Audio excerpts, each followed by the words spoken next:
nahmaduhu wa nasta'inuhu wa nastaghfiruhu wa nastahdihi wa natubu ilaihi wa la na'budu illa iyyahu wa natawakkalu alaihi.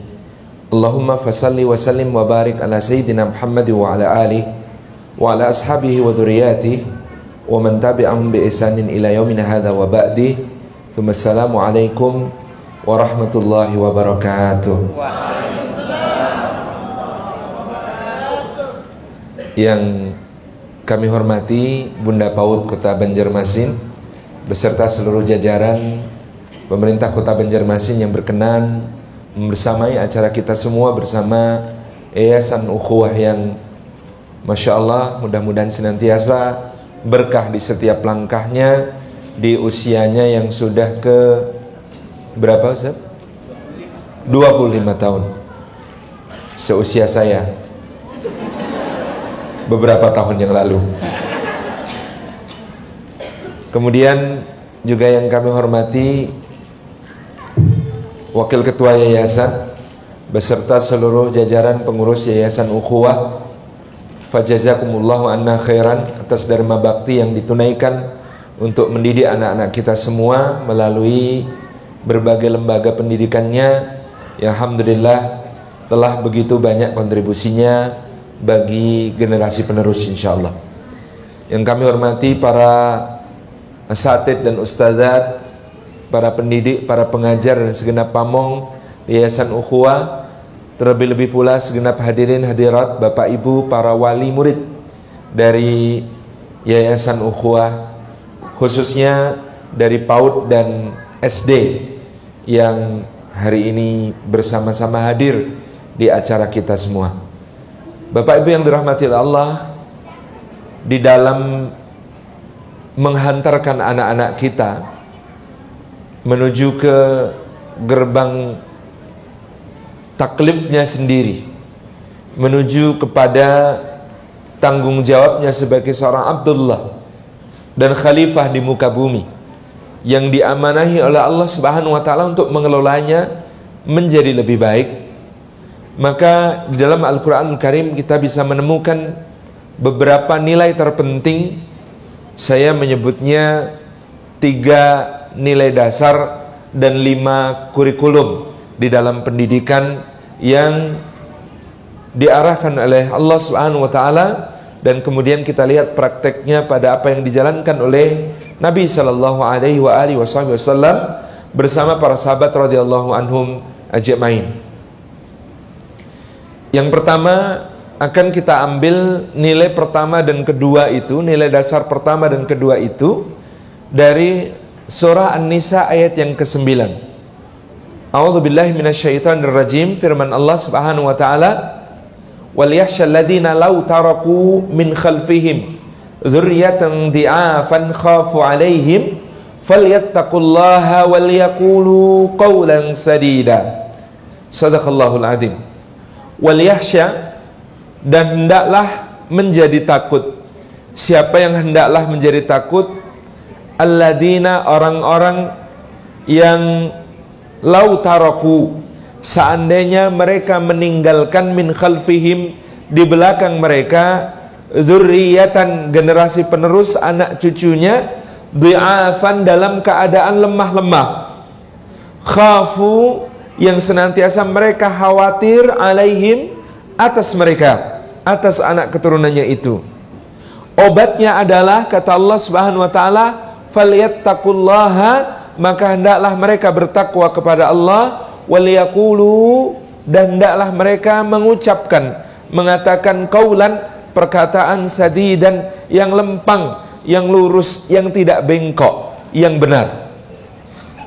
Bapak Ibu yang dirahmati oleh Allah Subhanahu wa taala, ayat ini menegaskan kepada kita salah satu sumber kekhawatiran orang tua adalah tentang masa depan anak-anaknya. Maka hendaklah takut orang-orang yang meninggalkan generasi di belakangnya dalam keadaan lemah, hingga selalu menjadi sumber ketakutan dan kekhawatirannya tentang masa depan mereka. Ayat ini, Bapak Ibu yang dirahmati Allah, diletakkan oleh Allah Azza wa Jalla di tengah-tengah pembicaraan tentang waris, aturan-aturan pewarisan harta kepada anak-anak kita.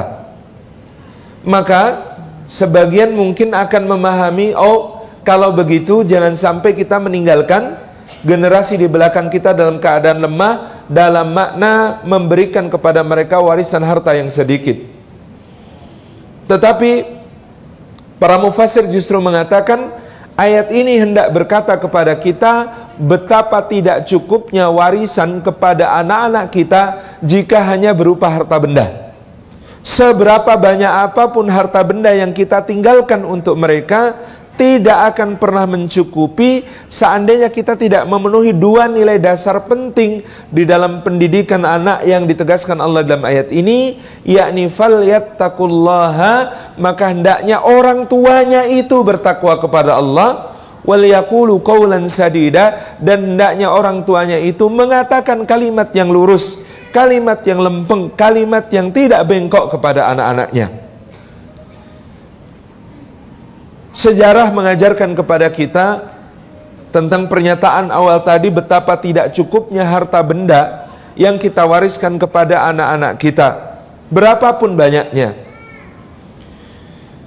Al-Walid bin Abdul Malik, salah satu khalifah Bani Umayyah, memerintah dalam keadaan negara yang makmur, dan dia juga menjadi seorang khalifah salah satu yang paling kaya dalam sejarah Bani Umayyah. Diceritakan ketika Al-Walid bin Abdul Malik meninggal, warisan untuk masing-masing anaknya di luar kebun-kebun, lahan-lahan, binatang ternak, dan lain-lain yang sangat banyak, uang cash, uang tunai untuk masing-masing anaknya, warisannya adalah satu anak mendapatkan 40 juta dinar. Dinarnya bukan dinar Kuwait, tetapi dinar emas. Itu berarti 4,25 gram emas 22 karat dikatikan 40 juta. Katakanlah kita ambil jumlah bahwa satu dinar itu senilai 2 juta saja. 2 juta dikalikan 40 juta, maka tiap anaknya Al-Walid bin Abdul Malik ini menerima warisan berupa uang tunai, masing-masingnya adalah 80 triliun rupiah. Setiap anak. Al-Walid meninggal digantikan oleh adiknya yang namanya Sulaiman bin Abdul Malik. Kalau Al-Walid seorang yang dikatakan dalam biografinya kekar perkasa, Sulaiman adalah seorang khalifah yang dalam memerintah lebih baik dari Al-Walid, karena dia punya seorang penasehat yang dulu dipecat Al-Walid dari posisinya di gubernur Madinah, bernama Umar bin Abdul Aziz, yang tak lain adalah adik ipar sekaligus sepupunya. Dengan didampingi oleh Umar bin Abdul Aziz, banyak kebijakan Sulaiman yang kemudian mensejahterakan rakyat. Problem Sulaiman adalah hobi makan,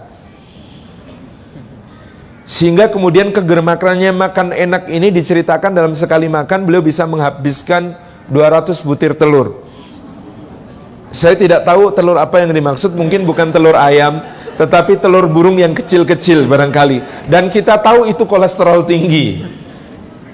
Dan akhirnya Sulaiman wafat di usia muda, usia 35 tahun. Menjelang wafat, di saat sakit yang sudah parah, dia panggil anaknya untuk kemudian dipakaikan baju khalifah, ternyata kedodoran besar, sedangkan anaknya masih kecil. Disuruh bawa pedang ke khalifahan, gak kuat ngangkat. Lalu dia sangat bersedih, dia mengatakan, beruntunglah orang yang ketika mati anaknya sudah dewasa. Kata Al-Imam Raja' bin Haywah yang ada di sisinya, beliau berkata, tidak ya Amirul Mukminin, yang beruntung adalah orang-orang yang bertakwa. Kemudian, lalu siapa? Kata Sulaiman, yang harus kuangkat menjadi penggantiku, anak-anakku belum siap jadi khalifah. Wahai Amirul Mukminin, kata Raja' bin Haywah, ringankanlah hisabmu di akhirat dengan menunjuk seorang pengganti yang saleh dan bertakwa. Siapa yang kau maksud? Adik iparmu, sepupumu, Umar bin Abdul Aziz. Kalau Umar yang kuangkat, kata Sulaiman, adik-adikku akan memberontak. Siapa? Hisham dan Yazid. Kalau begitu, kata Raja', sebutlah nama Hisham dan nama Yazid setelah nama Umar bin Abdul Aziz. Maka dalam wasiatnya dikatakan, aku digantikan oleh Umar bin Abdul Aziz. Kalau Umar meninggal digantikan Hisham, kalau Hisham meninggal digantikan Yazid. Selesai. Kita tahu kisah ringkasnya, akhirnya kemudian Umar bin Abdul Aziz yang sudah susah payah mengembalikan mandat ke tengah-tengah umat yang berkumpul di Jami' Umawi ketika itu, dipaksa oleh masyarakat banyak untuk menerima baiat, sehingga akhirnya dia menjadi khalifah Daulah Bani Umayyah.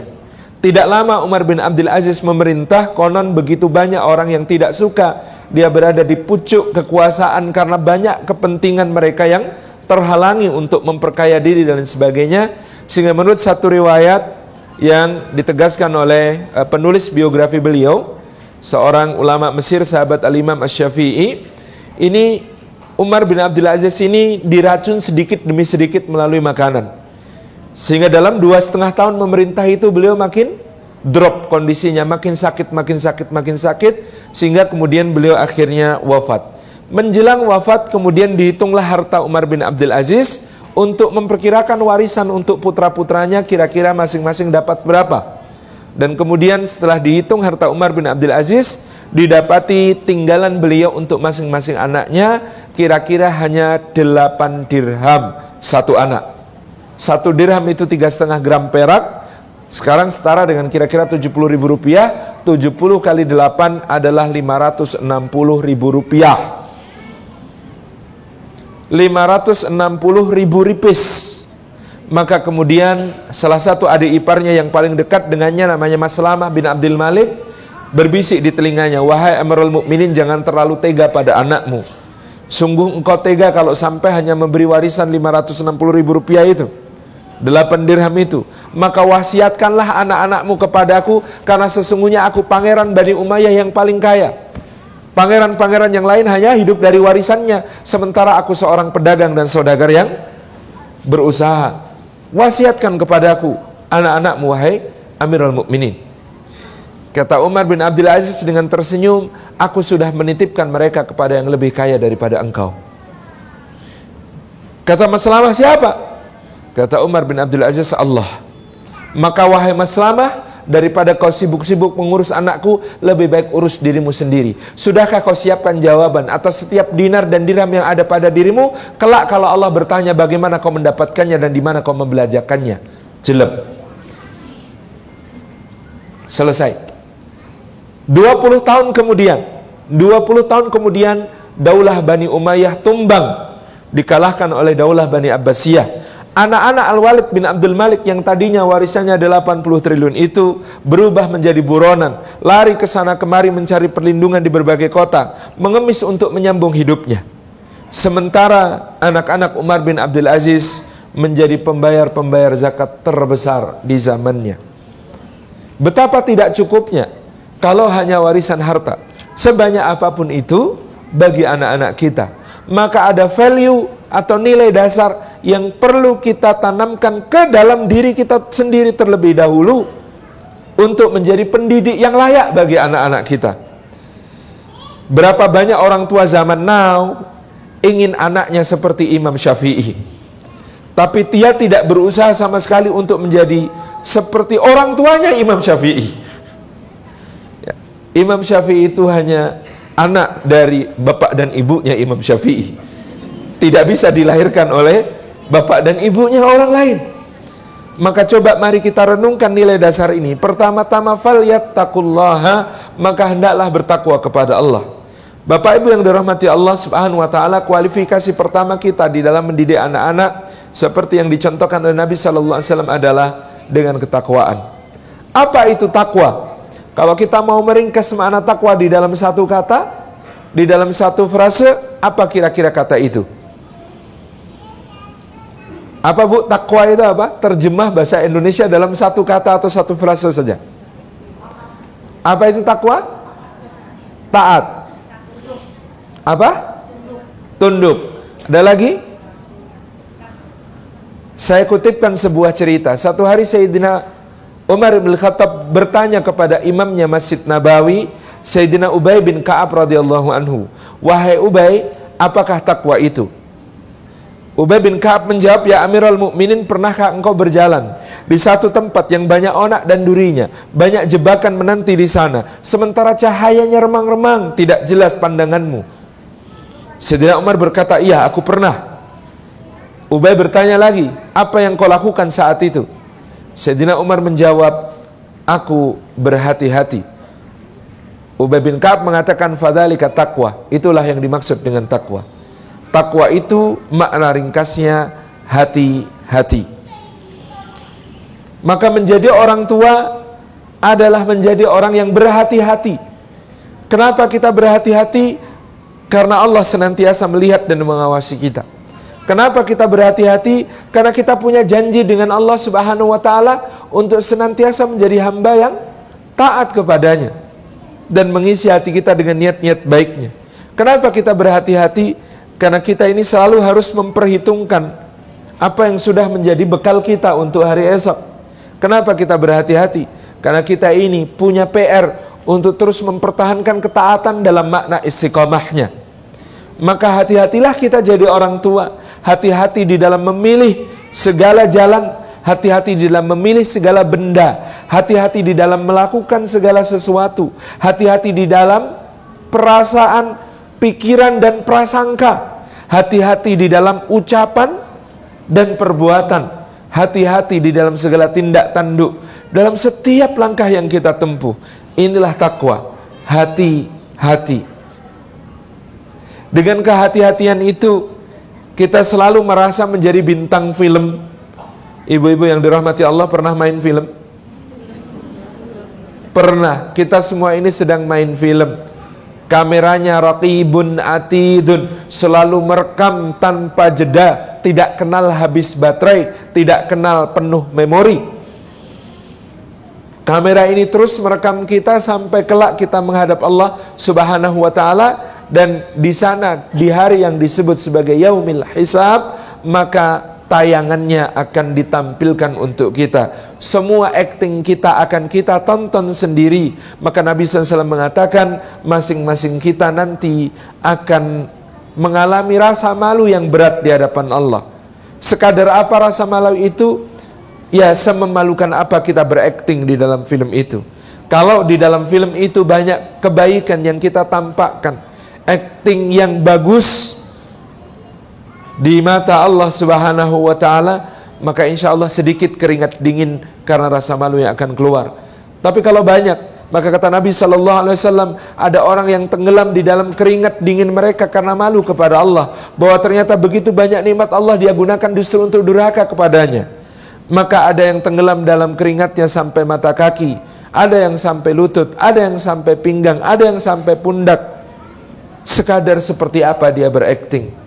Maka marilah kita menjadi aktor dan aktris terbaik di dalam kehidupan, karena kita berhati-hati, karena kita mempertimbangkan setiap langkah, karena kita merasa diawasi Allah, karena kita merasa harus menampilkan yang terbaik yang kita bisa, karena kita merasa harus menimbang-nimbang dalam muhasabah kita, apakah bekal kita telah cukup. Tapi kalau jawabannya telah cukup, berarti muhasabah kita keliru. Muhasabah itu sesoleh apapun kita, kesimpulannya pasti amalnya masih kurang, dosanya masih banyak. Kalau muhasabah kita kesimpulannya bukan itu, berarti muhasabahnya keliru. Sesoleh apapun kita, kalau kemudian kesimpulan muhasabahnya adalah kayaknya amal saya kebanyakan, dosa saya kok ya kurang ya gitu, maka muhasabah yang seperti ini tidak sahih, harus diulang. Karena kesimpulan muhasabah yang sahih selalu amal kita masih kurang, dosa kita terlalu banyak. Ini value dasar pertama, takwa. Bagaimana kemudian takwa ini menjadi dasar kita di dalam mendidik anak-anak kita. Hati-hati di dalam segala sesuatu. Mencoba untuk berjuang agar bisa sesuai dengan apa yang dikehendaki Allah dalam segala sesuatu. Yang harus selalu kita pertanyakan di setiap pilihan untuk anak-anak kita, di setiap arahan untuk anak-anak kita, di setiap apa yang kita lakukan untuk anak-anak kita adalah, apakah ini diridhai Allah? Apakah ini sesuai petunjuk Rasulullah sallallahu alaihi wasallam? Bapak dan Ibu yang dirahmati Allah, ini takwa, value dasar pertama pendidikan anak. Yang kedua, wal yaqulu qaulan sadida. Dan hendaklah kita ini mengucapkan perkataan yang lurus, perkataan yang lempeng, perkataan yang tidak mengandung dusta dan khianat di dalamnya, di dalam mendidik anak-anak kita. Ibu-ibu, bapak-bapak yang dirahmati Allah, godaan untuk tidak lurus dan tidak lempang saat mendidik anak itu besar. Contoh, nyuapin anak, dari mangkok diambilkan buburnya, disuapkan ke anaknya, anaknya nggak mau. Sementara di gelas ada sari buah yang lezat rasanya, dan anak selalu mau kalau kita menyendokkan sari buah ke mulutnya. Kadang-kadang orang tua tidak tahan karena ingin anaknya tetap makan, dia sendok dari dalam mangkok, dia masukkan ke dalam gelas. Gitu ya. Kemudian yang dari dalam gelas masuk ke dalam mulut. Anak mengira itu adalah minuman yang seger yang diambil dari gelas. Ternyata itu adalah bubur yang enak yang diambil dari mangkok. Demi supaya anak kita makan, anak kita belajar, oh jadi tujuan menghalalkan cara. Siap mah, aku belajar. Dia mempelajari sesuatu yang begitu berbahaya bagi masa depannya dari orang tua yang tidak ingin anaknya kelaparan. Padahal lapar itu penting. Saya mengenal ada beberapa orang yang tumbuh dewasa tanpa pernah tahu apa itu lapar. Karena apa? Karena ibunya, bapaknya, pembantunya selalu menyuapi si anak ini dalam keadaan si anak tidak sadar sama sekali. Demi supaya anaknya makan, disetelkan televisi. Lalu anak itu menonton televisi dengan asik, sementara orang tuanya menyuapkan ke dalam mulutnya. Sadarkah si anak bahwa dia sedang makan? Tidak. Anak ini merasa sedang menonton TV, bukan makan. Demi supaya anaknya mau makan, dipegangkanlah gadget. Kenapa hari ini ada keluhan dari orang tua? Anak saya kecanduan gadget, anak saya pegang HP, anak saya kecanduan tablet. Karena gadget itu Bu responsif, disentuh, dipencet, dia memberi respon. Sementara kebanyakan orang tua mode silent. Ngomongnya anak kalau belum 3 kali belum disahut sama orang tua. Bilangnya anak kalau belum sampai narik-narik baju belum ditanggapi sama orang tua. Ya ini tugas kita menjadi orang tua zaman now adalah kembali menjadi orang tua yang kalau disentuh-sentuh dan dipencet-pencet lebih asyik daripada gadget. Bapak Ibu yang dirahmati Allah, Alan, silakan Bunda, banyak kesibukan yang lain sangat dimaklumi. Barakallahu fikum. Salam untuk Ayanda Ustaz Ibnu Sina, barakallahu fikum. Ibu-ibu dan bapak-bapak yang dirahmati oleh Allah Subhanahu wa taala. Jadi ini soal bagaimana kita memiliki qaulus sadid, ucapan yang lurus kepada anak-anak kita. Ada orang tua demi anaknya tidak menangis. Ini yang berbahaya adalah demi tidak menangis, demi supaya makan gitu ya. Kadang-kadang kita menempuh jalan yang merusak. Ada orang tua mau pergi, anaknya tidak boleh ikut. Maka apa yang kemudian dia lakukan? Pembantu disuruh pegang, diajaklah lihat cicak. Nak cicak. Orang tuanya menyelinap pergi keluar. Anak itu tidak menangis, betul. Tapi dia belajar sesuatu yang sangat berbahaya. Oh jadi gitu caranya, aku suruh lihat cicak, ditinggal pergi gak pamit. Oke. Nanti aku balas umur 16 tahun. Oke, gitu kan? Sesuatu yang kemudian mereka pelajari menjadi begitu berbahaya. Kenapa kita tidak kemudian berkata lurus, jujur, benar apa adanya? Kalau kita memang mau pergi, anak ini tidak boleh ikut, tetaplah pamit dengan baik, cium ubun-ubunnya, doakan, "U'iduka bi kalimatillahi tammati min kulli syaitani wa hammati wa min kulli ainin lammah." Aku memohonkan perlindungan untukmu dengan kalimat Allah yang sempurna dari setiap syaitan, dari setiap binatang berbisa dan berbahaya, dari setiap mata yang dengki dan jahat kepadamu. Nak, maaf ya, kali ini nggak boleh ikut, acaranya nggak memungkinkan bawa anak kecil. Lain kali ya ikutnya ya, ini cuma sebentar kok, insya Allah 3 jam lagi pulang. I love you, berangkat dulu ya. Nangis mungkin pertama, kedua masih agak nangis, ketiga kalau kita membiasakan pamit, dia makin tahu mana yang dia boleh ikut, mana yang tidak. Maka kita belajar untuk qaulus sadid kepada anak-anak kita. Kita mengajak dia pergi, tidak pakai nawarin. Begitu sampai di tempat acara dia rewel, kita marah-marahin. Anak tidak belajar apapun, dia cuma belajar bahwa orang tuanya galak, orang tuanya pemarah. Bagaimana supaya anak belajar sesuatu? Jelaskan dulu sebelum berangkat. Kata orang Arab, qubunal iqab bila bayan. Jelek menghukum tanpa ada penjelasan sebelumnya itu. Kita harus jelaskan padanya, nak, mau ikut enggak? Umi ada acara PAUD ukhuwah di hotel ini dari jam sekian sampai jam sekian. Mau ikut boleh? Boleh, tapi ada syaratnya. Satu, nanti di sana nggak boleh lari-larian karena banyak tamu di depan, nggak sopan. Juga banyak alat-alat listrik, banyak kamera. Kalau ketabrak sampai jatuh, pecah, mahal. Ya, yang kedua nggak boleh nanti rame.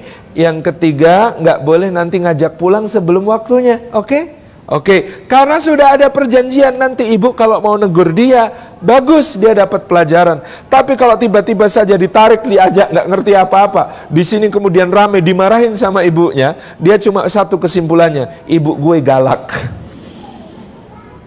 Tapi kalau kita menegakkan aturan, itulah qaulus sadid, itulah yang disebut sebagai ucapan yang lurus dan lempang.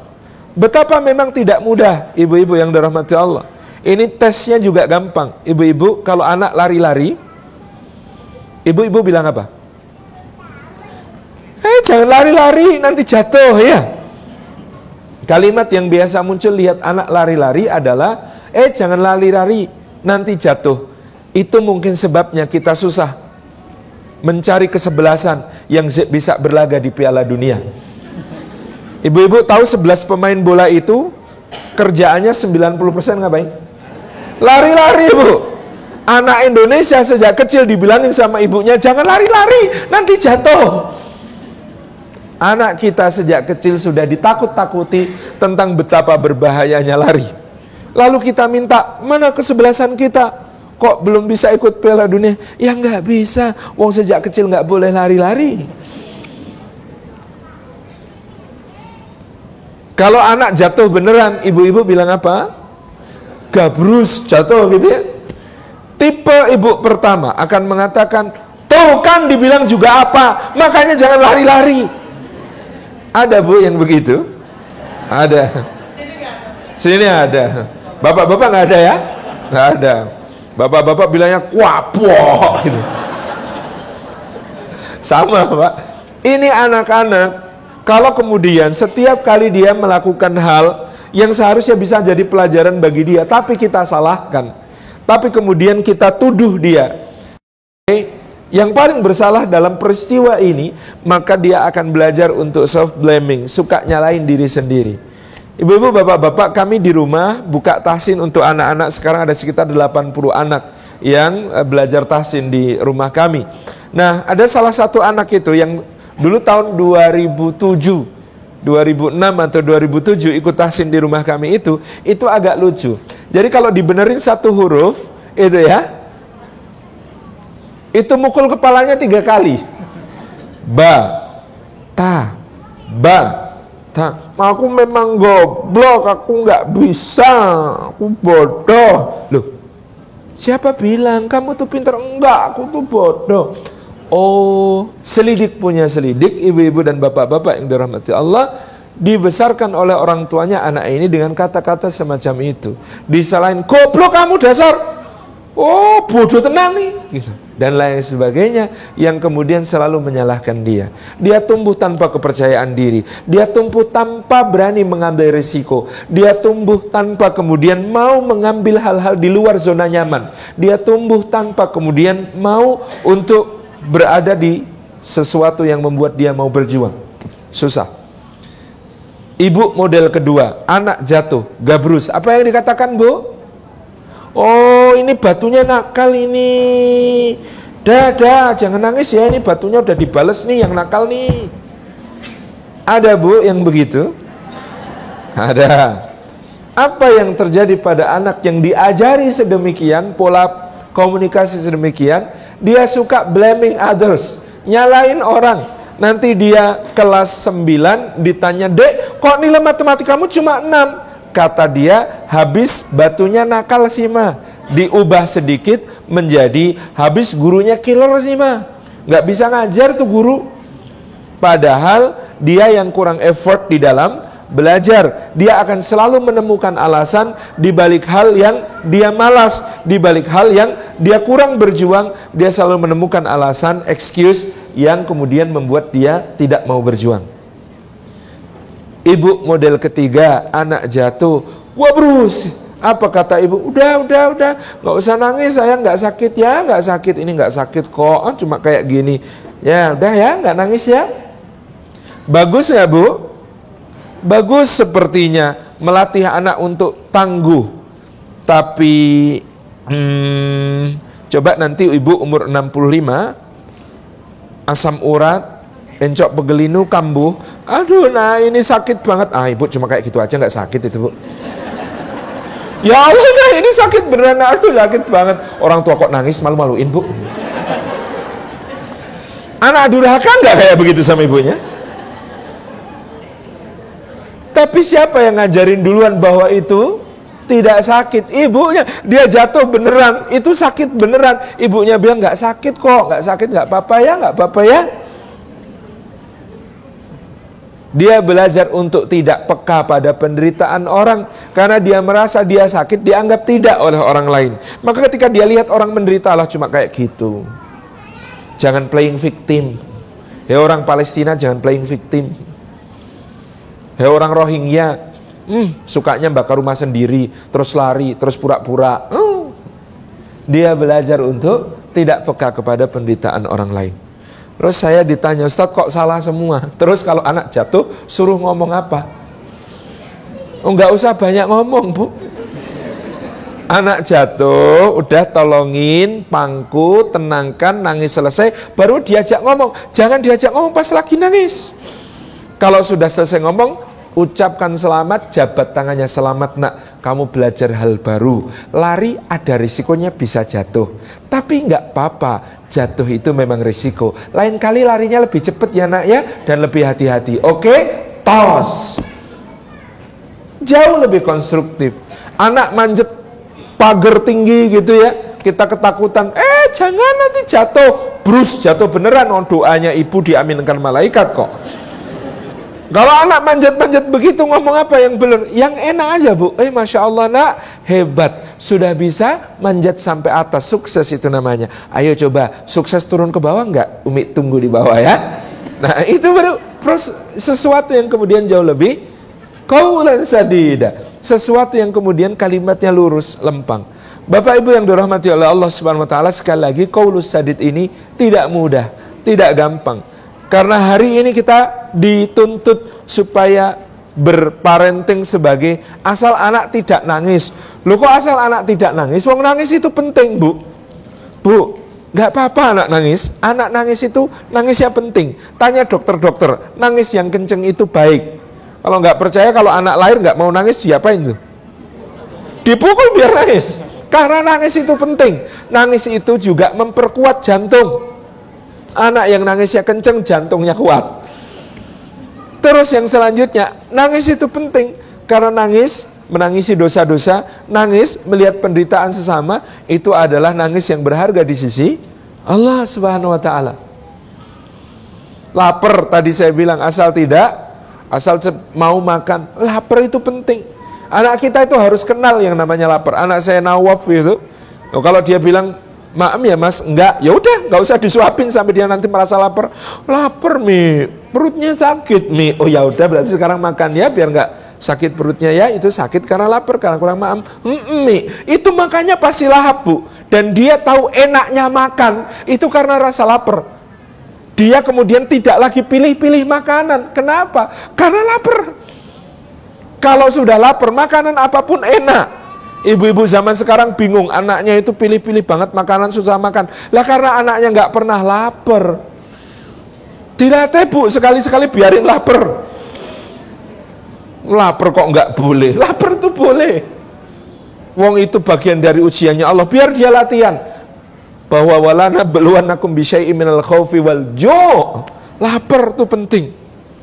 Biar dia kena lapar, biar dia qanaah makanan apa yang ada dimakan. Biar dia kemudian tumbuh sebagai orang yang peka pada rasa lapar orang lain juga. Ini bagian dari pendidikan penting itu. Qaulus sadid tidak mudah Bapak Ibu. Kadang-kadang urutan juga menentukan. Ada contoh, dua orang ibu. Sama-sama anaknya susah dibangunkan. Dan sama-sama anaknya suka minum susu. Ibu yang pertama membangunkan anaknya dengan cara, nak bangun nak, nanti kalau bangun ibu bikinkan susu dah, ya bangun toh, cepet toh, udah siang loh.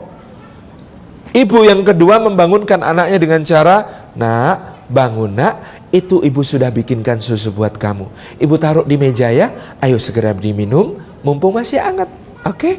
Yuk bangun yuk. Sama-sama capek bikinin susu, sama-sama capek bangunin. Hasilnya sama atau beda?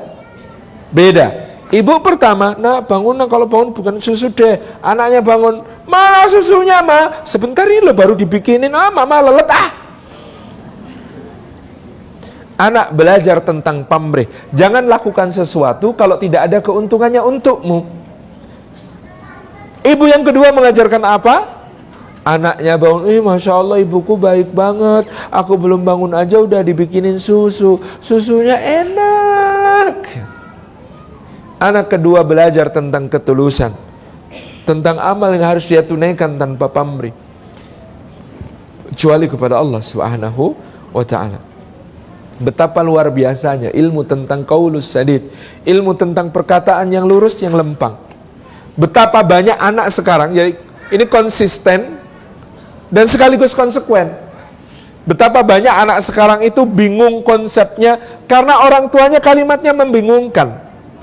Saat ini orang tuanya bilang sama anaknya, nak tolong bantuin ibu dong, ambilin itu cabai di belanjaan masih di gantungan motor. Enggak mau. Aduh nak, kamu tuh udah besar kok enggak mau sih bantuin Umi. 5 menit kemudian, Mi, aku minta mainan kayak yang diiklankan di TV itu loh. Gak boleh, kamu tuh masih kecil, gak boleh mainan kayak begitu. 5 menit yang lalu dia sudah besar, 5 menit kemudian dia masih kecil. Bingung gak Pak? Tanpa sadar, demi kepentingan kita sendiri, kita kadang-kadang merusak konsep anak tentang berbagai hal. Konsep tentang apa itu besar, apa itu kecil. Bingung dia. 5 menit yang lalu, aku sudah besar. Sekarang, aku masih kecil. Oh, ini film judulnya Honey, I Shrunk the Kids. Gitu ya. Film yang pakai alat bisa ngecilin anak itu. Oh, salah. Pusing dia dengan konsep karena ayah ibunya salah di dalam berqaulus sadid.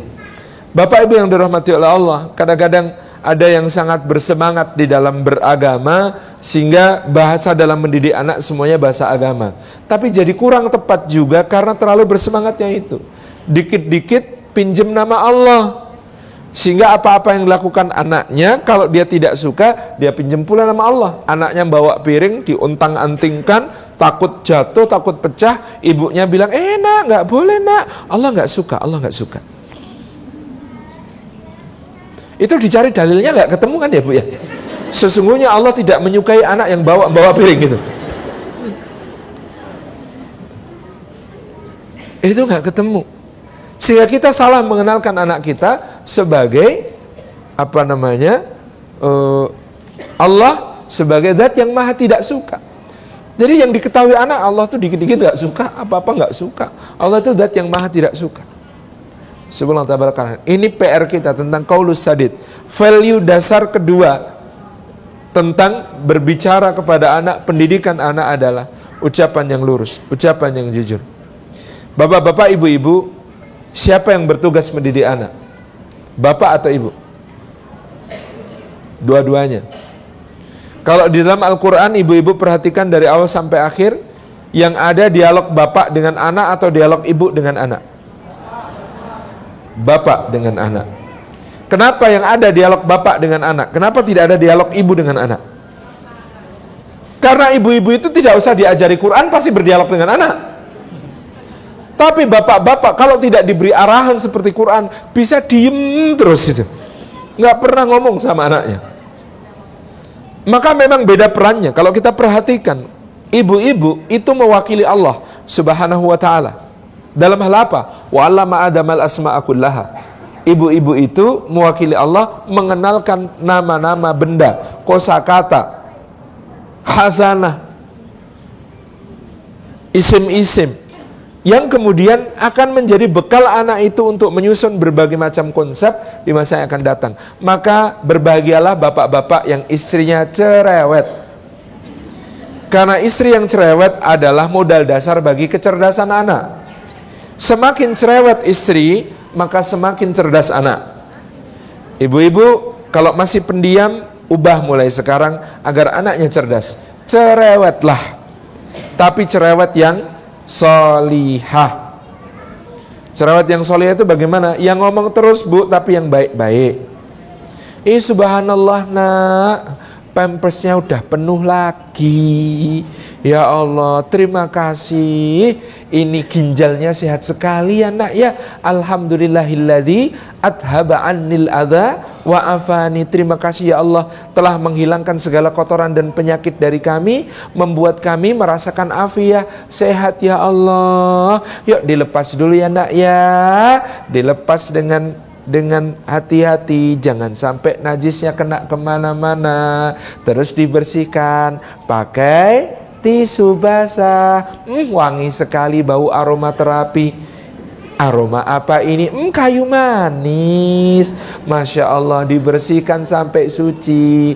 Sungguhnya Allah itu nak cinta pada orang yang suka mensucikan diri, cinta pada orang yang banyak bertaubat. Adik nanti pinter ya, istighfar ya, kayak guru-guru ukhuwah ya, istighfarnya tiap hari 100 kali.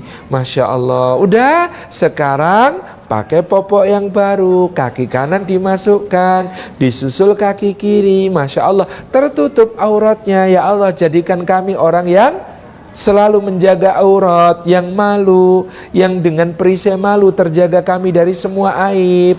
Ya Allah. Terus sekarang apa lagi? Oh, pakai celana.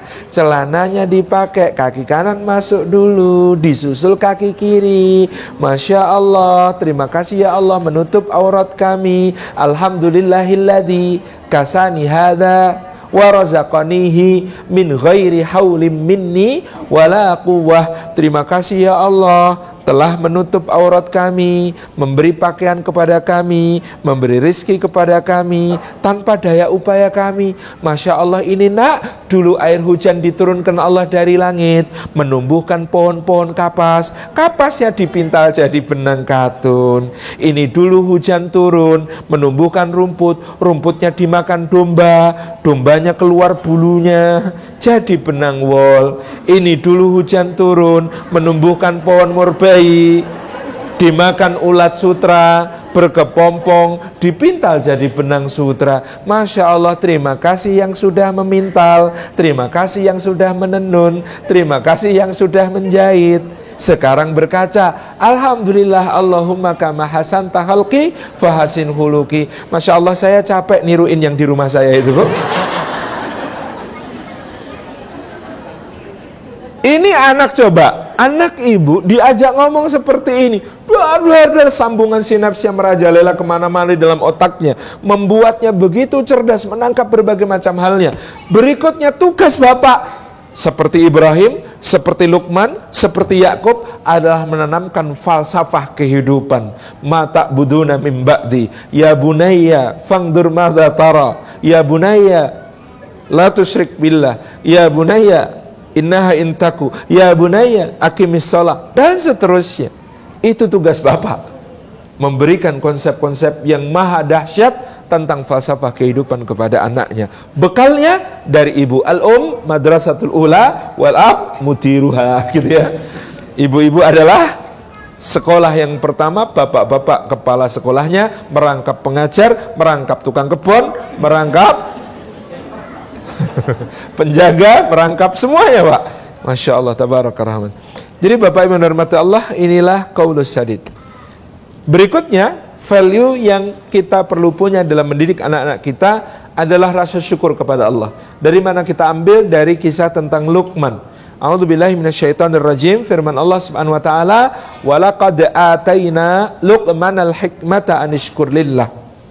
Dan telah kami anugerahkan, kata Allah, kepada Luqman hikmah. Apa hikmah tertinggi yang Allah anugerahkan kepada Luqman? Adalah anishkur lillah. Kami perintahkan dia untuk bersyukur kepada Allah Subhanahu wa ta'ala. Dasar ketiga dari pendidikan yang akan kita berikan kepada anak-anak kita adalah rasa syukur. Syukur kepada Allah atas anugerah Allah kepada kita berupa anak. Bapak Ibu yang dirahmati Allah, betapa luar biasanya anak-anak ini. Mahal sekali anak-anak ini. Sekarang kalau ibu-ibu, bapak-bapak sedang mengalami anak lagi merepotkannya, nikmati Pak Bu, sebentar lagi itu cepet banget. Habis itu kita akan kesepian.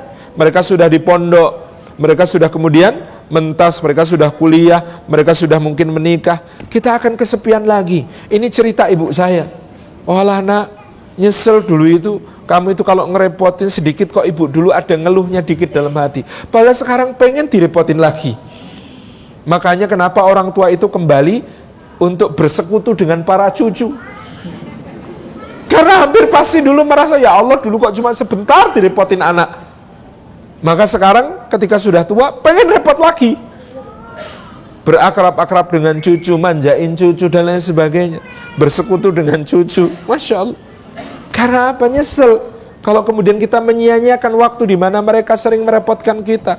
Di tengah kecapean kita. Di tengah kita ribet-ribetnya berbagai urusan. Mereka kemudian mencampuri urusan kita. Nikmati luar biasa. Itu sesuatu yang sangat mahal harganya. Anishkurillah. Mari kita syukuri bareng-bareng. Ini anugerah yang luar biasa. Betapa banyak orang berlinang air mata untuk dia mohon kepada Allah supaya diberikan keturunan. Allah memberikan kepada kita. Maka rasa syukur ini harus kita wujudkan. Dan termasuk mewujudkan rasa syukur itu, menampakkan rasa syukur itu kepada anak-anak kita. Anak-anak kita itu, silakan. Anak-anak kita itu kita cintai. Tapi seberapa sering kita mengungkapkan cinta itu kepada mereka secara verbal, secara bahasa tubuh, maupun secara bukti. Kadang-kadang orang tua yang pentingkan buktinya. Enggak, verbal penting. Bersyukur itu verbal penting. Itulah kenapa kita diajari lafaz Alhamdulillahirrabbilalamin. Allah itu maha tahu isi hati. Tapi Allah masih meminta orang-orang yang mengaku cinta kepadanya untuk melafadzkan cintanya secara verbal sehari semalam paling tidak 17 kali. Bapak-bapak berapa kali sehari mengucapkan I love you kepada istri? Atau pertanyaannya lebih parah, kapan terakhir kali mengucapkan I love you kepada istri? Oh, istri saya tahu saat kalau saya cinta dia kan, yang penting bukan omongan tapi buktinya. Loh, apa buktinya Bapak mencintai dia? Ya buktinya saya pulangnya ke rumah dia, nggak ke rumah yang lain. Ya itu bukti Pak. Tapi talafut, mengucapkan cinta, mengungkapkan cinta, itu bagian dari sunnatullah dan sunnah Rasulnya Sallallahu Alaihi Wasallam yang harus kita lakukan. Loh, Allah itu maha tahu isi hati. Tapi pada yang mengaku cinta, dia inginkan agar cinta itu dilafatkan, diverbalkan sehari semalam 17 kali. Di mana? Di dalam setiap rakaat salat kita. Dilafat apa? Alhamdulillahirrabbilalamin, kata Ibnu Qayyim, adalah ungkapan cinta. Ar-Rahmanir-Rahim, ungkapan harap. Malik Yaumiddin, ungkapan takut. Sempurna iman dengan cinta, harap, dan takut. Dan itu harus diverbalkan kepada Allah Subhanahu wa ta'ala. Maka suami kepada istri sering-seringlah mengungkapkan I love you. Salah satu sunnah yang tidak banyak diikuti oleh para lelaki adalah gombal fisabilillah. Coba perhatikan, ini gombal level apa coba? Aku melihat di dalam mimpi ada sebuah tandu terbuat dari cahaya, diusung oleh 8 malaikat yang mulia. Tabir tandu itu terbuat dari sutra surga berwarna hijau, kilau kemilau. Aku bertanya pada malaikat yang mengusungnya, siapakah yang ada di dalamnya? Malaikat itu menjawab sambil tersenyum, inilah istrimu dari dunia hingga ke surga. Lalu aku buka tabir penutupnya, dan di dalamnya kulihat ada wajahmu yang jelita. Tahu Bu, ini ucapannya siapa? Rasulullah Sallallahu Alaihi Wasallam kepada Aisyah radhiyallahu anha. Bapak-bapak, jangan cuma pengen poligaminya, gombalnya dulu penuhi. Ini gombal fisabilillah, ini luar biasa. Rasulullah SAW mengungkapkan dengan begitu luar biasa. Saya juga berusaha gombal, Bu. Kalau banyak ibu-ibu dan remaja putri di jamaah pengajian, saya katakan kepada istri saya, istriku, di hadapanku ada ratusan bidadari, gemerlapan bagaikan bintang gemintang. Tapi andai kau hadir di sini, istriku sayang, mereka semua akan terbenam hilang.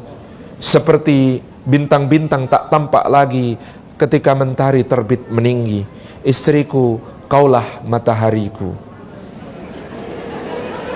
Terus dia balas, oh jadi aku panas kayak matahari. Ya gombal kadang-kadang ada gagalnya Pak, tapi saya tahu meskipun jawabannya begitu, sebenarnya hatinya berbunga-bunga. Sama ketika ibu-ibu marah sekali satu saat kepada bapak sampai membating pintu, bapak-bapak di luar nggak boleh masuk, jangan pergi Pak, karena sebenarnya dia berdiri di balik pintu berharap agar pintunya diketuk lagi. Itulah wanita Pak, membingungkan. Karena nanti kalau bapak ketuk lagi, ngapain ketuk-ketuk? Pergi aja sana, nggak usah pulang sekalian. Gitu. Padahal dalam hati dia, ya jangan pergi toh. Masa gitu aja pergi. Masya Allah ya, itulah cinta, seni. Tabarakar Rahman. Maka kepada anak-anak kita juga begitu. Kapan kita mengungkapkan cinta itu?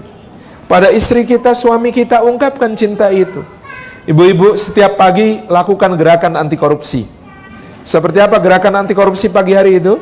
Kalau bapak mau pergi bekerja, cium tangannya, minta bapak mengecupkan hidungnya ke ubun-ubun ibu, salinglah mendoakan agar dijaga Allah. Lalu sesudah itu ibu-ibu tolong bilang sama bapak-bapak, kekasihku, pangeranku, berangkatlah dan janganlah pulang membawa yang haram, karena kami ini nggak kuat kalau disuruh sabar menghadapi api neraka.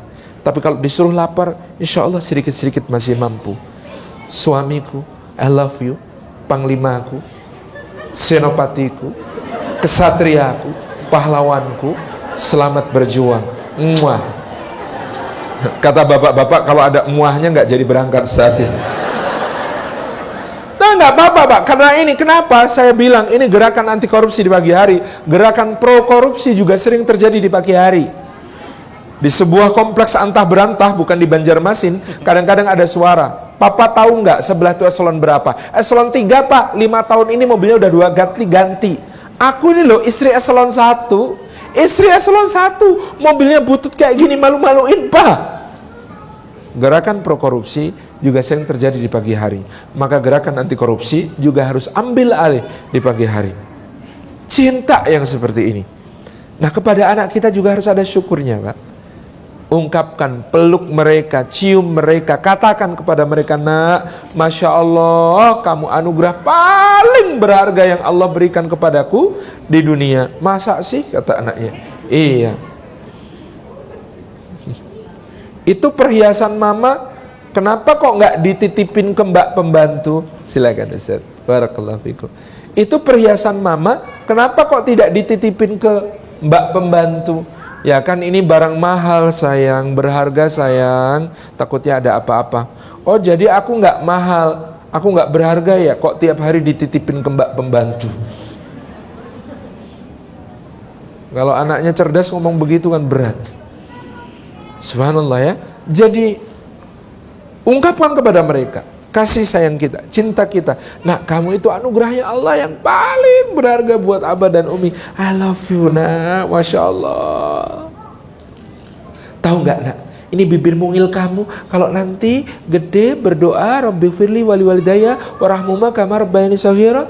Barangkali bapak ibumu berat dosanya, Allah ampuni karena doa-doamu. Ini anggota badanmu nak, Masya Allah, nanti kalau gede kemudian mengamalkan amal soleh nak, aduh, siapa tahu ayah dan bunda dapat pahalanya karena kamu mencontoh amal soleh ini dari ayah dan bunda. I love you nak, Masya Allah, you are the best. Rasa syukur. Maka bapak-bapak pulang, sunnah pulang juga termasuk sunnah yang jarang diamalkan. Bapak-bapak berangkat pagi hari sama pulang segeran mana Pak? Bapak-bapak berangkat bekerja sama pulang ke rumah lebih seger mana? Pas berangkat. Pulang juga harus lebih seger Pak sunnahnya. Anas ibnu Malik bercerita, tidak pernah Rasulullah mengetuk pintu rumah, mengucap salam kepada keluarganya, melainkan beliau dalam keadaan sudah bersiwak dan sudah memakai wangian. Nggak pernah Pak pulang itu bau mulut, nggak pernah Rasulullah pulang dalam keadaan bau busuk. Enggak, seger, fresh, bau wangi. Nabi SAW itu. Gimana suami-suami ibu-ibu kalau pulang wangi, seger, bersih? Jangan-jangan kalau wangi, seger, bersih ibu-ibu curigain lagi. Padahal mengamalkan sunnah. Bapak-bapak yang pengusaha, tolong perbanyak kamar mandi di kantor. Himbau karyawan sebelum pulang ketemu keluarga mandi dulu, bersih, bersiwak, bersikat gigi, pakai mouthwash, pakai parfum, pulang fresh, seger. Kenapa? Karena karyawan yang pulang fresh, seger nggak akan bawa beban kantor ke rumah. Karena kalau karyawan bawa beban kantor ke rumah, dia pasti bawa beban rumah ke kantor. Seger kalau bisa pulang itu, bapak-bapak ya. Sunnah Nabi. Ibu-ibu lebih rapi dandannya dan lebih cantik berhiasnya yang mana? Pergi ke pengajian atau nyambut suami? Pergi pengajian atau nyambut suami? Pergi pengajian, salahnya double berarti. Salah pertama tidak menyambut suami dengan secantik-cantiknya. Salah kedua memperberat ujian untuk ustadz-ustadznya. Gitu. Ini sunnah. Sunnah pulang ini menunjukkan kita bersyukur dikaruniai istri, dikaruniai suami, dikaruniai anak-anak. 2005, Bapak Ibu yang dirahmati Allah, saya melakukan sebuah penelitian, survei metodenya ke anak-anak pegiat dakwah. Apa survei saya? Apa persepsi anak-anak pegiat dakwah terhadap kegiatan orang tuanya? Saya shock karena 30% anak-anaknya menjawab, aku nanti kalau gede nggak mau jadi kayak Abi dan Umi. Aku nanti kalau gede nggak mau jadi kayak ayah dan bunda. Saya observasi lebih jauh. Kenapa? Karena ayah bunda kecapean, banyak kegiatan. Kalau pulang sudah lemes, nggak bisa diajak main, nggak mau nemenin ngerjain PR, nggak mau dampingin belajar. Dia gimana? Anaknya nyambut, Abi. Abi sampai sekali. Kamu main sama kakakmu ya. Abi mau istirahat dulu. Ini mana sofanya ya? Ini meja Pak, sofa ini ya. Dia bingung. Saya dulu pikir-pikir, apa sibuk itu salah ya? Lalu saya tanya-tanya, sibuk mana sih sama Rasulullah? Sibuk mana sih sama para sahabat? Tetapi Rasulullah dan para sahabat ini keadaan pulang mereka, keadaan pulang yang begitu indah. Abu Hurairah bercerita, Rasulullah tidak pernah langsung masuk ke kota Madinah sepulang dari perjalanan jihad. Ngecamp dulu di luar kota, bapak-bapak, mandi, berwewangi, pangkas yang perlu dipangkas, cukur yang perlu dicukur, pakai pakaian terbaik, gitu ya. Berhias untuk istri ketika pulang. Senyampang itu, utusan dikirim masuk ke Madinah, memberitahu para istri, suami mau pulang, tolong siap-siap. Maka rumah disiapkan rapi, makanan kesukaan suami dimasak, istri mandi, berhias, berdandan, pakai pakaian terbaik, kalau perlu gaun pengantin dipakai lagi. Kalau masih cukup, dan kalau tidak nyewa. Ya subhanallah. Agar momen ketemu setelah perjuangan itu terasa manis. Ini sunnah pulang, Bu. Nyambut suami itu sunnah pulang. Suami pulang dalam keadaan bersih rapi, siap bermain bersama anak itu juga sebuah tanda cinta. Bapak-bapak yang dirahmati oleh Allah Subhanahu wa taala, Rasulullah itu pernah pulang langsung dinaikin oleh Hasan dan Husain sebagai kuda-kudaan. Padahal umur 60-an loh, keliling rumah tanpa istirahat. Masya Allah. Kuat, Pak. Pulang kantor dijadiin kuda-kudaan, keliling rumah sampai capek. Subhanallah. Maka termasuk tadi, anak-anak kecanduan gadget, anak-anak kecanduan game online. Obatnya satu, jadilah bapak yang bisa jadi alat permainan yang lengkap untuk anak-anak. Misalnya anak minta, jungkat-jungkit, jungkat-jungkit itu letakkan anak di ujung kaki, lalu kita angkat, turunkan. Angkat, turunkan. Insya Allah lama-lama perut six packs, Pak. Ayunan lalu kemudian kita berdiri dengan kaki kuda-kuda tangan dipertautkan jari jemarinya. Posisi seperti ini, biarkan anak duduk di pertautan tangan kita, berpegangan pada lengan kita, lalu goyang maju mundur sampai otot bicep dan tricep terbentuk. Bagus ya. Kemudian apalagi? Komedi putar, komedi putar ini paling asik. Komedi putar itu jongkok dulu, tangan direntangkan, persilahkan dia duduk di ujung tangan, pegang dengan tangan satunya, kemudian naik, turun, muter sampai pusing.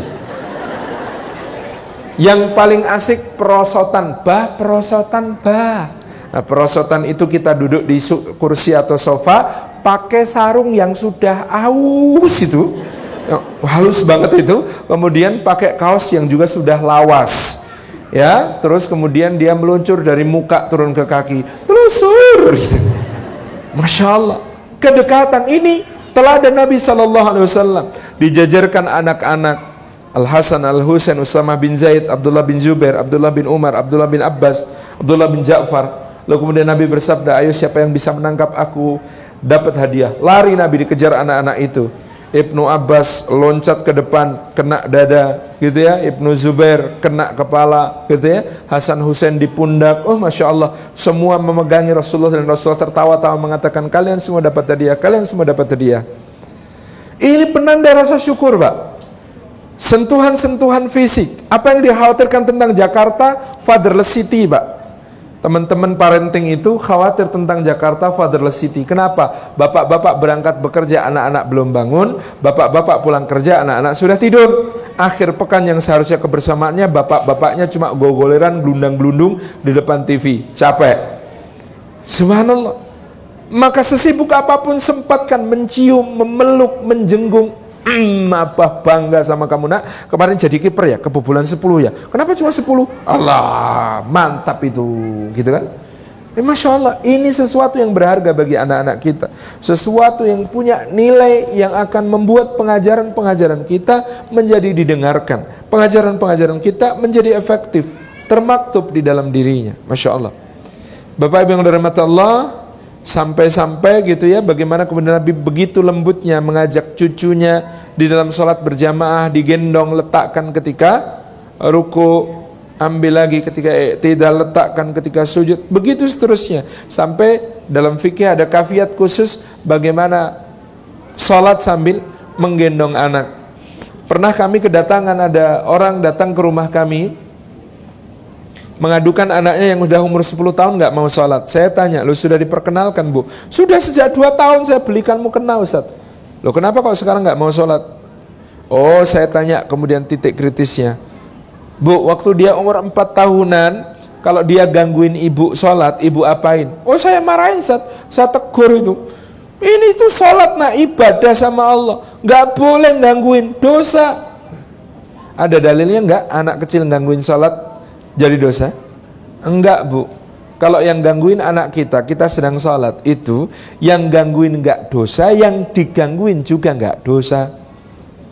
Rasulullah itu digangguinya kayak apa? Parah bu. Ngimami sholat, Husain ketika beliau sujud naik ke punggung, main kuda-kudaan, dan Rasulullah tidak mengangkat kepalanya sampai Husain puas, turun sendiri baru diangkat kepala itu. Kalau kita kan enggak, lagi sujud dinaikin, gimana caranya anaknya biar kepelorot. Subhanallah. Nabi SAW membiarkan, sampai kata Ibnu Abbas, kami yang berpikir yang bukan-bukan tentang Rasulullah. Maksudnya ada sahabat yang mengira jangan-jangan Rasulullah wafat pas sujud ini. Ternyata tidak. Ketika selesai belum minta maaf. Mohon maaf tadi Husain naik ke punggungku, aku tidak ingin memutus kesenangannya, aku biarkan dia bermain sampai puas, baru aku, setelah dia turun, aku angkat kepalaku. Masya Allah. Tapa lembutnya, cintanya luar biasa di dalam menunjukkan rasa syukur kepada anak-anak kita ini. Uyainah bin Hisan al-Fazari datang menghadap Nabi SAW. Dia lihat Nabi sedang bermain bersama anak-anak, menciumi anak-anak, memeluk anak-anak. Kata Uyainah bin Hisan al-Fazari, ya Rasulullah, kau ini menciumi anak-anak? Ya iyalah, kata Nabi SAW, hum raihanatul jannah, mereka ini wanginya surga yang dicicipkan di dunia oleh Allah kepada kita. Kata Uyainah bin Hisn al-Fazari, aku punya 10 anak, nggak ada yang pernah aku cium-cium kayak begitu. Kata Nabi SAW, apa dayaku kalau Allah mencabut rahmat dari dalam hati. Subhanallah. Bapak-bapak, ibu-ibu yang dirahmati Allah SWT, dan luar biasanya Rasulullah mengubah sebuah peradaban. Kata Aisyah, bangsa Arab itu bangsa yang bejat. Sebelum datangnya Islam, mereka kecanduan khamar dan zina. Sampai kalau saja ayat yang pertama turun itu berbunyi, jangan kalian minum khamar, jangan berzina, maka orang Arab pasti akan menolak risalah Islam semuanya dan berkata, kami tidak akan meninggalkan khamar dan zina selama-lamanya. Tapi bagaimana Rasulullah mengubah itu? Rasulullah perkenalkan sesuatu yang juga baru. Dulu orang Arab menganggap kalau ada laki-laki dewasa, apalagi tokoh masyarakat, suka main sama anak-anak, itu dianggap hilang wibawanya. Tapi Rasulullah pemimpin besar suka main sama anak-anak, nyium anak-anak, memeluk anak-anak, gendongin anak-anak. Masya Allah. Maka berubahlah bangsa Arab. Dan ini ada kaitannya dengan penelitian Linda G. Wade, seorang psikolog perkembangan. Hasil penelitiannya menunjukkan anak yang tumbuh berkembang dengan banyak mendapatkan sentuhan fisik dari orang tuanya, sering dipeluk, sering dicium, sering dijenggung, sering digandeng, sering dirangkul oleh orang tuanya, maka dia akan tumbuh dewasa dengan risiko jatuh ke dalam seks bebas dan pergaulan bebas jauh lebih rendah daripada anak-anak yang tidak pernah mendapatkan asupan sentuhan-sentuhan fisik di rumah. Kalau kita sih logikanya gampang, kalau cukup disentuh-sentuh, cukup dipeluk, cukup dicium di rumah, nggak akan cari pelukan dan ciuman lain di luar. Tabaraka Rahman, inilah Rasulullah merevolusi saat itu. Tapi ini bagian dari ungkapan tadi, rasa syukur. Value ketiga dari pendidikan yang akan kita tanamkan. Kita sudah bahas 3 value, yaitu takwa, jujur, syukur. Kurikulumnya ada 5. Kurikulum pendidikan yang harus diberikan orang tua kepada anak-anaknya, bahkan sebelum anak-anaknya. Kemudian kita juga minta bantuan kepada sekolah untuk memberikan pendidikan kepada mereka. Maka ada 5 kurikulum utama.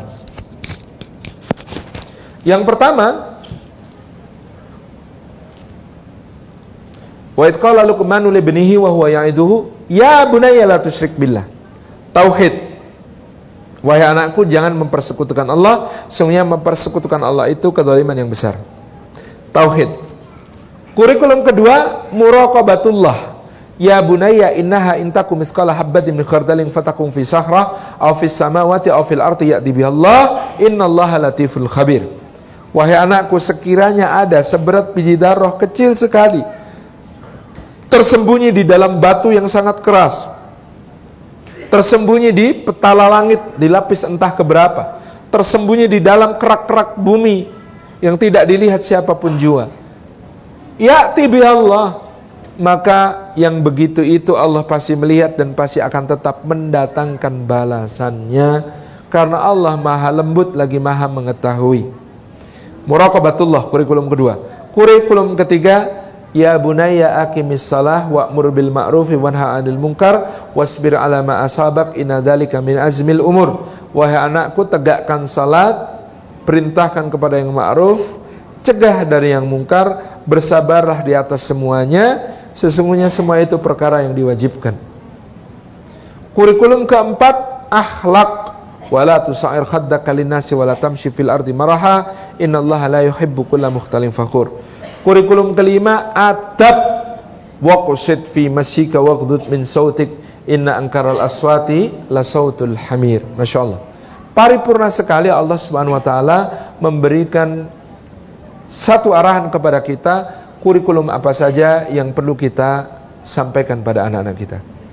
Dulu saya bertanya-tanya, kenapa hadisnya berbunyi murru auladakum bisalah wa hum abna'u sab'i sinin.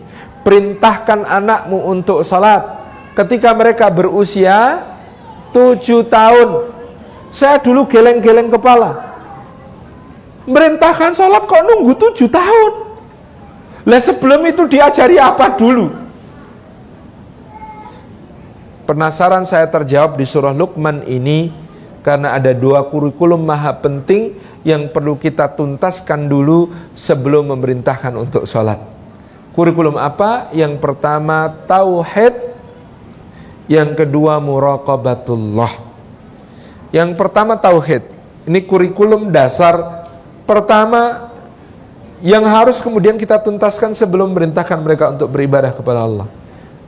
Apa kurikulum tauhid ini? Ya bunayya la tusyrik billah inna syirka la dzulmun adzim. Nak, jangan mempersekutukan Allah. Mempersekutukan Allah itu sebuah kezaliman yang besar. Ini yang harus kita berikan detailnya kepada anak-anak kita, bahwa Allah itu adalah Rabb, pencipta, pemelihara, pemberi rizki, pengatur segala urusan, pemilik, peminta tanggung jawab kita nanti. Allah Subhanahu wa taala itu Dia adalah Rabb kita, maka Dia adalah ilah kita. Kalau kita menyembahnya selain Allah, padahal Dia pencipta, pemelihara, pemberi rizki, pengatur, pemilik, maka kita sedang melakukan dzulmun adzimun, sebuah kezaliman yang besar.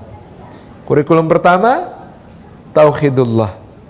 Maka ibu-ibu sejak awal sudah harus mengajak anak-anak berbicara. Nak, tahu nggak nak, yang menciptakan kamu Allah. Allah Subhanahu wa taala menjadikan ayah dan ibumu menikah.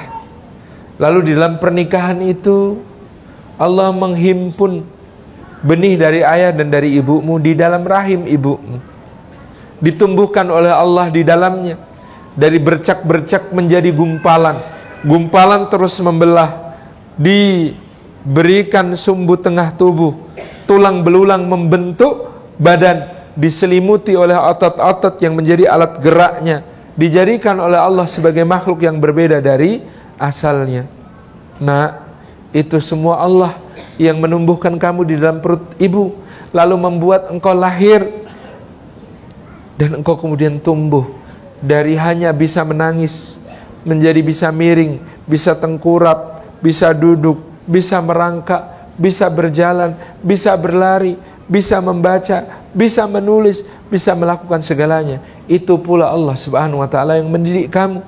Itu pula Allah yang mengaruniakan segalanya untukmu. Allah pula yang mengaruniakan rizki kepadamu. Masya Allah, ketika engkau haus, betapa jauh Allah datangkan air untukmu. Entah di lautan sebelah mana, dia diuapkan menjadi uap-uap air di udara, terkondensasi jadi awan, ditiup angin, entah menuju ke pegunungan mana, di pegunungan sebagian mana, di lereng bagian mana, dia jatuh sebagai hujan, jatuh ke bumi, mampir dulu ke daun-daun pepohonan, lalu jatuh dia ke tanah, merasuk ke pori-pori tanah, bergerak di dalam tanah, menuju ke satu titik kumpul, bersama-sama kemudian di celah-celah batu bergerak terus sampai memancar sebagai mata air. Ketika memancar sebagai mata air, ada yang usil memasukkannya ke dalam botol. Kalau sudah masuk ke dalam botol, entah sudah lewat berapa tangan, dia sampai ke tanganmu. Masya Allah, Alhamdulillah.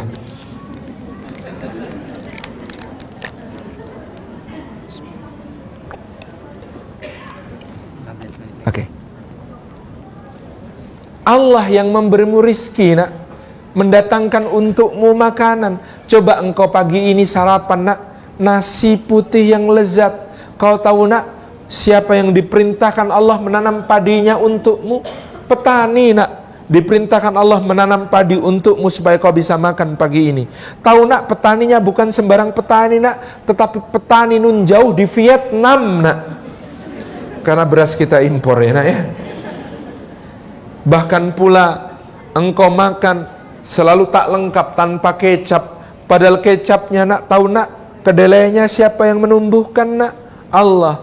Siapa yang ditugaskan Allah menumbuhkan, nak? Petani di Meksiko, nak. Ini kedelainya menyeberangi Samudra Pasifik berbulan-bulan lamanya hanya demi Allah perintahkan untuk menjadi kecap sebagai laukmu. Baru kecap, yang lain banyak lagi nanti. Ini bahan untuk mengajarkan tauhid itu nggak habis-habis, dari bahwa Allah Maha Pencipta, Allah pemberi rizki, Allah pengatur urusan, Allah pemilik, Allah pemelihara, Allah penguasa, Allah yang mengatur, Allah yang menumbuhkan, yang mengembangkan, yang segalanya, Pak.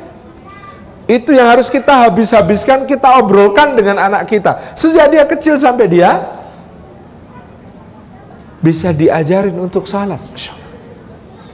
Bu-ibu sudah bisa ya, kebayang ya kalimat-kalimat saya. Nanti di rumah disusun sendiri untuk anak-anaknya ya. Tabarakallah Rahman, kurikulum tauhid. Yang kedua, kurikulum muraqabatullah, merasa diawasi Allah Subhanahu wa taala. Ya bunayya innaha intakum misqala habba min khardalin fatakum fi sahra aw fis samawati aw fil ardi ya'ti bihallah innallaha latifun khabir. Nak, seandainya ada seberat biji darah di dalam batu, di petala langit, di kedalaman bumi, enggak dilihat orang, Allah pasti datangkan balasannya. Tahu tidak, Nak? Kamu kalau melakukan yang baik, meskipun Umi enggak tahu, Umi enggak bisa muji kamu, Abah enggak tahu, enggak bisa membanggakan kamu, teman-temanmu enggak tahu, enggak bisa kagum kepadamu, ustadz-ustadzahmu di sekolah enggak tahu, enggak bisa mengapresiasi kamu. Tetapi Nak, asalkan Allah tahu, lakukan, Nak.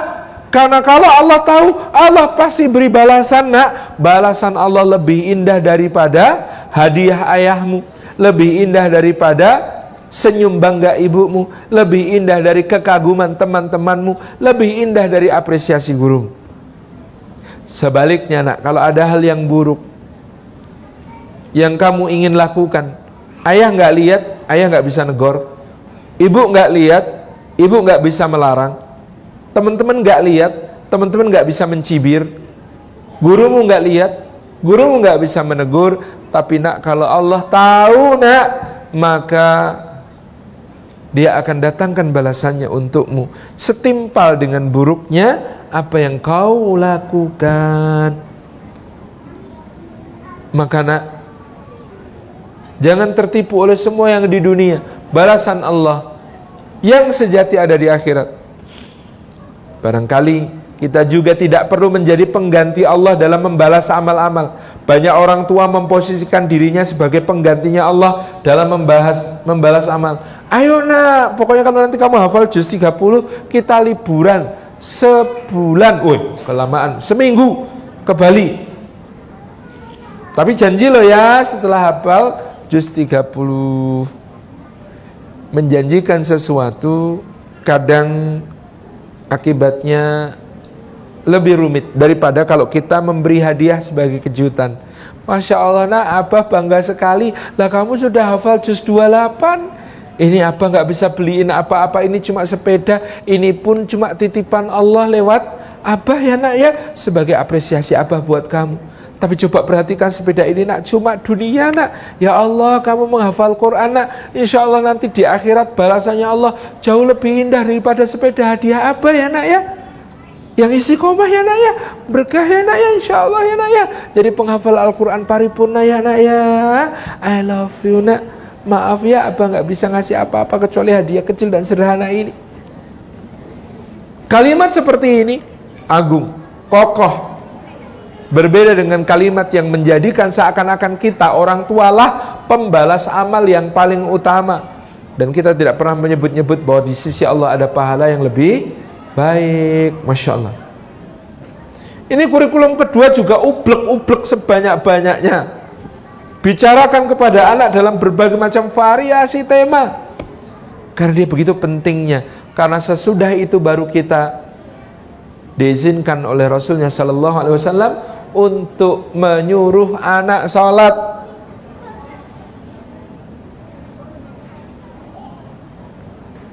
Ketika 7 tahun, masa pendisiplinan ibadah. Jadi ibu-ibu 0-2 namanya bayi, 2-7 namanya bocah, kanak-kanak. 7-10 tahap pendisiplinan ibadah. 10 sampai balik, melatih dia menjadi khalifah. Fase-fasenya tahu ya.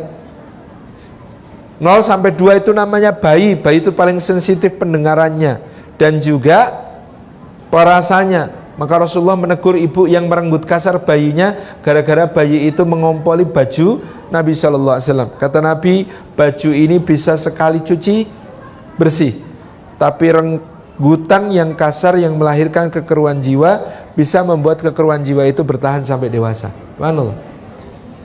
2-7 kanak-kanak sifatnya pengen jadi raja, egonya tinggi, pengen menangan, itu kanak-kanak. 2-7 layani dia sebagai raja. 7-10 pendisiplinan ibadah. Suruh salat, programkan latihan puasa, gitu ya. latih untuk sedekah, dan berbagai macam disiplin beribadah lainnya. Ini yang penting di umur 7-10.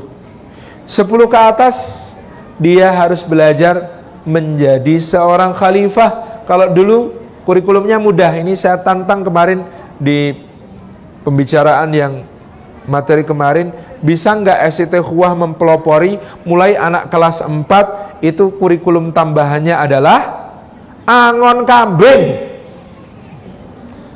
Karena para nabi dan rasul semuanya penggembala kambing.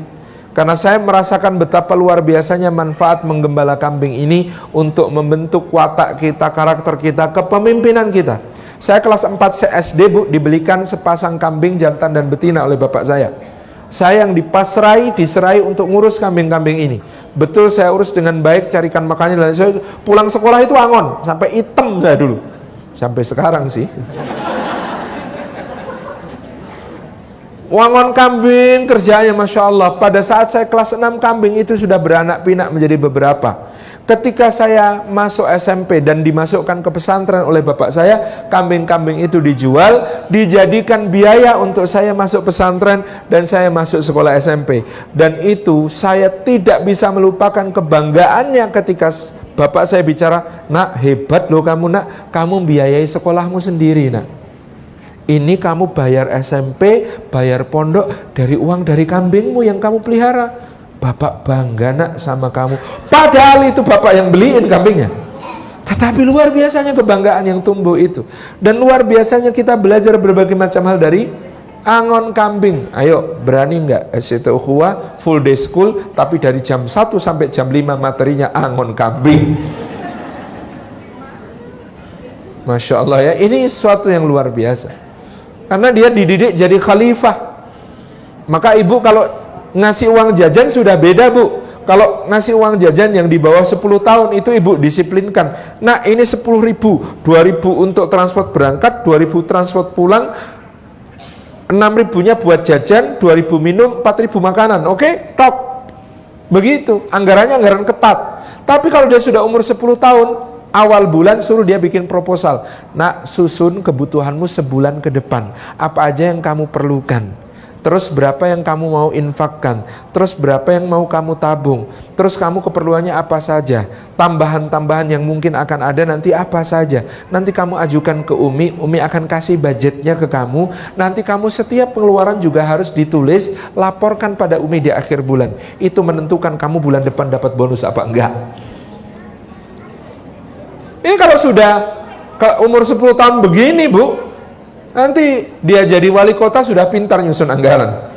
Dia jadi presiden, sudah bikin APBN dahsyat bersama DPR, gitu ya. Jadi Masya Allah, luar biasa. Ini yang namanya pendidikan menjadi khalifah tadi. Jadi, ya bunayya, yang selanjutnya adalah aqimis shalah, kenalkan dengan ibadah dan semua konsekuensinya. Kalau kita umur 10 tahun kita umur 7 sampai 10 tahun kita ngajarin salat, jangan cuma gerakan dan bacaan, tapi kenalkan konsekuensinya. Orang salat itu tidak berkeluh kesah, tidak kikir. Tidak berkeluh kesah ketika dapat nikmat, tidak kikir ketika mendapat musibah. Innal insana khuliqa halu'a idza massahu syarru jazua wa idza massahu khairu manu'a ilal muslim, sampai akhir itu. Orang salat itu pasti salatnya dawam, disambung sinambung, tidak putus. Orang yang salat itu pasti dia selalu tahu bahwa di dalam hartanya spontan ada hak orang lain.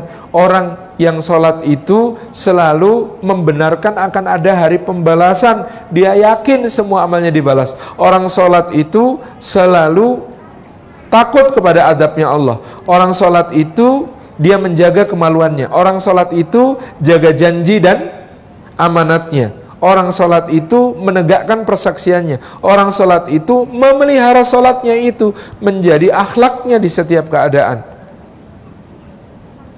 Itu sholat konsekuensinya.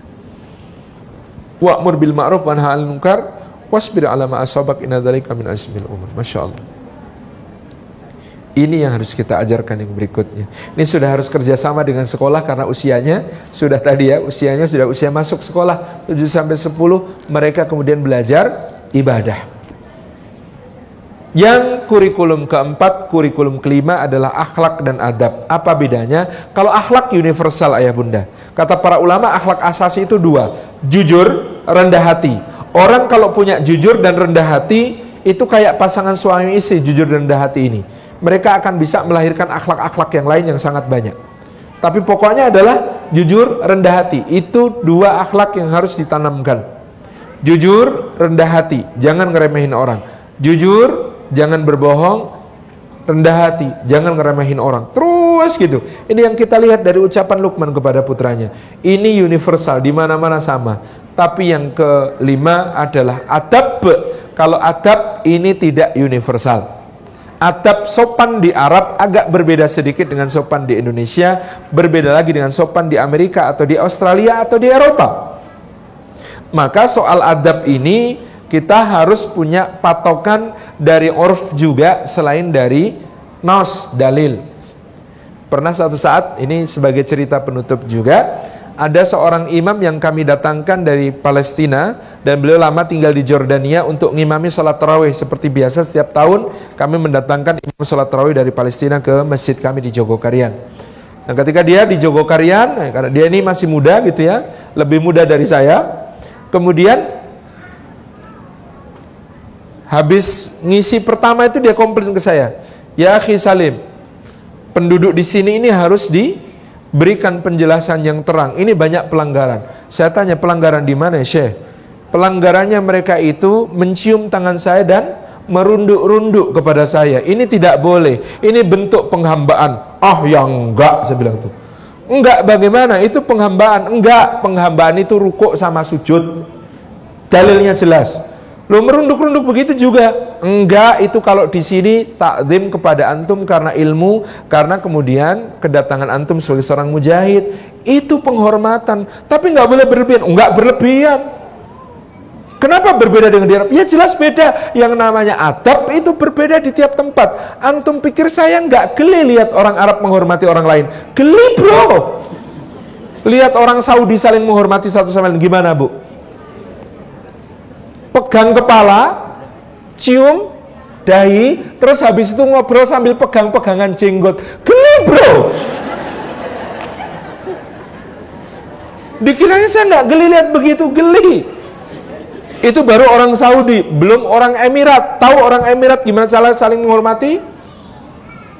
Tangan letakkan, rangkulkan di pundak kawannya, dia juga merangkulkan ke pundak kita, kemudian wajah didekatkan, hidung ketemu hidung, kemudian digesek-gesekkan.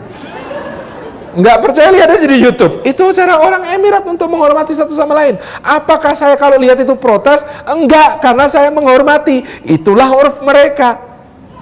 Ente kalau nggak menghormati urf kami, tak usir loh, saya bilang gitu. Oh, itu urf kalian? Iya, nggak ada. Ini namanya penghambaan, itu nggak ada. Tapi kok saya masih ganjel ya? Mau tak bukain kitab yang lebih serem-serem dari itu? Hilyatul Aulia, atau bahkan kemudian Tabaqat Syiar Al-Amin Nubala'nya Dahabi. Inilah yang lebih sahih kalau antum nggak nerima Hilyatul Aulia. Nih biografi Imam Muslim. Apa kata-kata di situ ketika Imam Muslim ketemu Imam Bukhari? Wahai dokternya hadis, wahai para muhaddis, izinkan aku bersujud kepadamu dan mencium kakimu. Sini orang sini cuma nyium tangan bro. Ini Imam Muslim ketemu Imam Bukhari nyium kaki. Sohekah ini? Antum meragukan Imam Dahabi?